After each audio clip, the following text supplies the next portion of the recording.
yeroo hundumaa dadhabbii tokko malee mufii tokko malee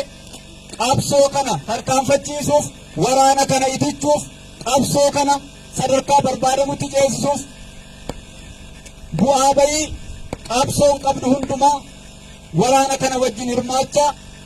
reebamaa harka diinaatiin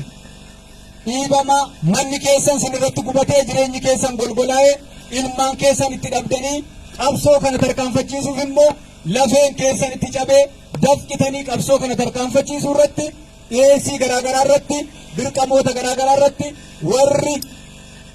qooda keessan bahaa turtan har'a sagantaa kana irratti warri argamtan warri as dhufuus hin dandeenye galanni keessan bilisummaa haa ta'u baga ittiin sin ga'e baga gammaddan.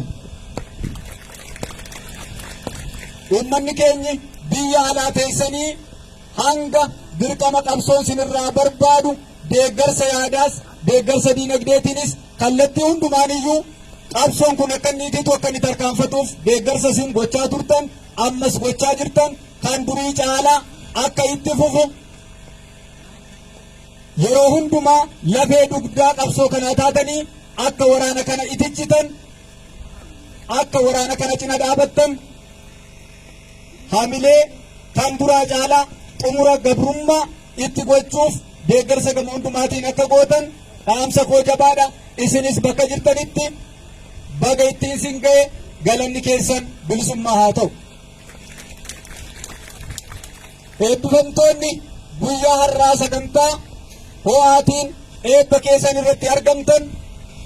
bakka qabsoon sin barbaadetti bakka dirqamni dhaabaa sin barbaadetti dadhabne otoo hin jedhiin mufii tokko malee of kennitanii halkan guyyaa otoo hin jedhiin rooba aduu otoo hin jedhiin dirqama dhaabaa akka raawwattan dhaamsa koo jabaadha. Naamusa mooraa qabsoo keessatti barattan, barruu dhaabaa barattan, saayinsii waraanaa barattan, barruu siyaasaa barattan,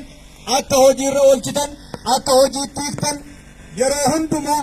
jaallan wareegaman yaadachaa warra madaa'e yaadachaa naamusa waraana bilisummaa Oromoo akka sibiilaa jabaatu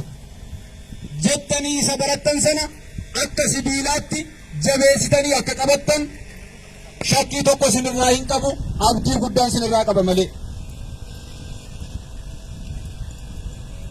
Bakka deemtan kamittiyyuu haala deemtan kam keessattuu rakkoo qabsoon qabu qabsoon irra aantanii